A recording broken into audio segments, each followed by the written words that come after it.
Hey everybody, it's Colette Baron-Reid. Woo-hoo, it's time for another weekly Oracle reading. But before we get into it, I want you to save the date. December the 21st at noon Eastern Standard Time.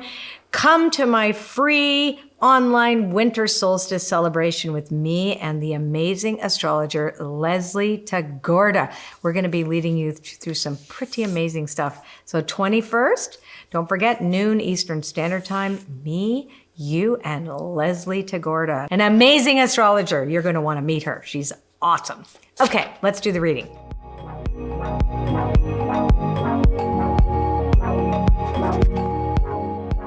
So we're going to use my very first Oracle deck that I've ever made, Wisdom of Avalon Oracle cards. And this deck is going to show us through the Celtic Cross a reflection of the energies all of us are going to be experiencing this week and what to do about it, right? So here we go. The first card is Trust. I'm going to move this. First card is Trust. So this is the anchor card for the week. No matter what goes on this week, we have to trust. What do we trust in? We have to trust in our relationship with Spirit. Our primary relationship is with us and the conscious universe. Our expansions and contractions are all part of the process that we all are experiencing as we move forward in the world, doing better things, creating a better life for ourselves and others, and also going through, again, that contracted piece, which we talked about. If you look at the reading that I did for the energy for the whole month, we really talk about that inventory, that looking at where we have perhaps engaged in a way that doesn't feel graceful, doesn't feel good, that we've really added to the problem instead of taking it away, and then learning to forgive ourselves and others so that we can become more solution-driven. So trusting that even if we're uncomfortable, we don't bypass that. We trust that everything is important. So let's see what challenges this card, okay? So what is our obstacle, the nature of the obstacle itself? Disruption. That's not hard to figure out. That's an obstacle. So what kind of disruption? Well, we don't know yet until I actually put the other cards down. But the truth is that sometimes that there's disruption in our world and we lose trust because we are expecting that the outer world is what we're trusting instead of our inner world. Instead of the invisible world, we're looking at only outer events to dictate whether we're okay or not. And I think it's really key and important to remember that disruption is something that happens in all our lives, and it happens in our lives all the time. And this is the holidays too. We're coming to the end of the year. Stuff's getting stirred up for a lot of people. Traveling is happening again in some parts of the world. We definitely have that. We know that the pandemic is still there. This is a time where people are feeling vulnerable and wanting not to feel vulnerable. So there's this whole disruptive element in here that is challenging our trust. But if we trust in the invisible and we trust in the grace of the divine, if we trust in the consciousness of the universe, if we trust in our higher power, and if we trust in a higher purpose, the disruption is not that disruptive. Okay, then we start to feel like, oh, I can manage this. Now let's find out what's the foundation of the energy this week. Oh, that's beautiful, abundance. All right, so sometimes that's actually pretty good. So the disruption could actually be, when you up level and you're moving to a new level of awareness, new opportunities and new good things are happening in your life, and it's disruptive, right? So in this case, the foundation is all about the abundance of the world, how we share that with other people, what we determine that means to us, where are we in terms of, the trajectory of where we're heading, but also in what we have learned up until now. That's a really good way for us to look at an inventory too. Up until now, what has had to change in our viewpoint about this? How have we changed? What behaviors have we changed? Are we still doing the same things as we did? Likely not. And where do we find beauty in that? Because the cow is all about nourishment, abundance, giving and receiving, and really that kind of universal flow of life that we're so fortunate to have. So now let's take a look at what lesson have we brought forward. Well, we've brought forward that we know how to work in the mental realms. One of the most important things is to find that all of them are working in coherence. So if we're emotionally out of coherence because we're seeped in fear and the expectation of, like, I remember one of the cards was imagination and protection for the month from the Woto deck, and it's that, the right use of imagination. We don't want to catastrophize. So we recognize that when we can think clearly and remember, is this happening now or is this happening in my imagination? We've learned how to think logically about things and analyze them. And is this true right now? That's a really good question for us to ask ourselves. Anyway, so that's something that we know how to do already. Now, what's the highest that we can reach right now this week? The Bard. It's about revisiting history. So again, the idea that, we can use the power of storytelling, looking at our human story, looking at our family stories, looking at the stories of the past and finding new ways to tell them.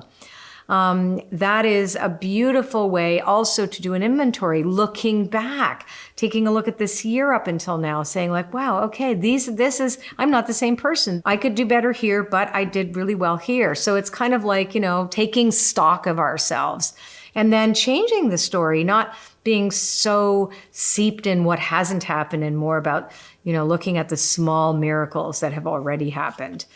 Because it does take a long time to make big changes. It doesn't happen overnight, although sometimes things do happen overnight, right? So, okay, so let's look around the corner and say, what is the right action that we should be taking this week? And then we'll look at the 4 events that we're going to all see ourselves reflected in. So what's our action for this week in order for the highest good? Yeah, integrity, absolute truth, courage, self-respect, responsibility.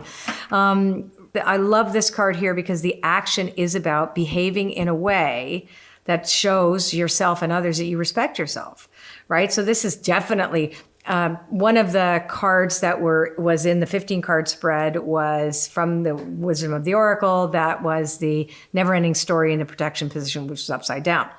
And so when we know that that's going on, it means basically that don't buy into other people's drama. If it's not yours, you don't have to engage it. You don't have to make it, but you don't also have to make it wrong or bad for them, right? It's to recognize, where are your boundaries? Where are your boundaries sacred, and where do you draw the line between what you're going to be willingly participating in and what you're going to remain apart from, right? That's also, so it's really about asking yourself, if you would know you're having an invitation and there's somebody that's coming there that is going to, be a shit disturber, you don't have to go. That's the other thing. It's what? My boundaries say that's going to be uncomfortable. And I think I'd rather stay home and eat a sandwich. You know what I mean? It's I know that's a silly kind of, small, tiny way of talking about it, but it's really about self-care, the kind of self-care where you make your choices based on how you see yourself with your own integrity and your self-respect. That doesn't feel good, so I'm saying no. That's this is a nice no week. Because if I do what I did, I'm going to get what I got. And that's what the Bard says, right? So it's reminding you, did that happen in the past?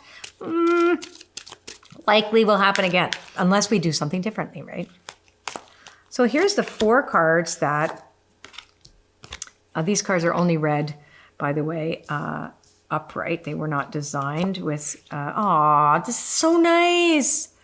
This is so nice. Okay, so maybe there's some disruption, but you know what the disruption could be coming from? Friendship, love, healing. This is interesting. So the nature of the disruption here may actually be some really nice things. It may not be so negative. We immediately think of disruption. It's that's bad. But no, not necessarily. Maybe, you had to disrupt something in order to come to some place, meeting somebody in the middle and healing, right? Through this power of love and connection. That then, you get disrupted because you're not saying the same things. You're leaving space to be vulnerable between you and somebody else. This could also be the nature of the disruption here. The other thing is too, lots of friendships, so pay attention to your friendships. And I love the horse card because it was similar to another card that we got. I think last week we got the leg up card with a lot, right? About accepting help from others and being there for other people. And that's what this is indicating as well too, is like these connections. The big focus this week is on our community, is on each other, is on our friendships, it's on our connections. It's healing what needs to be healed through the power of love. Doesn't mean that you let somebody transgress your boundaries. That's not what this is about. It could be that you set a boundary, a loving boundary, and therefore you make that healing gesture to yourself and to other people. So this is very nice, this interesting week here. All right, that's it. Don't forget, we have December 21st at noon Eastern Standard Time. My very special guest for the solstice is astrologer Leslie Tagorda. You will fall in love with her, I guarantee. She's so interesting and so just a beautiful human, and I'm super excited to introduce you to her. And I'm going to see you soon. So don't forget, sign up somewhere. There's a link. I don't know where it is. I don't know. Right, Mark? Right. Alrighty, if you like this video, give me a thumbs up and subscribe to my channel if you'd like to get the videos when when you want them, right? And leave me a comment. We love to read the comments. Did I just bumble that one? I don't know, but you know what I'm trying to say. Leave me a comment. We like reading them, and share it with your friends if you think they would like the video. Take care.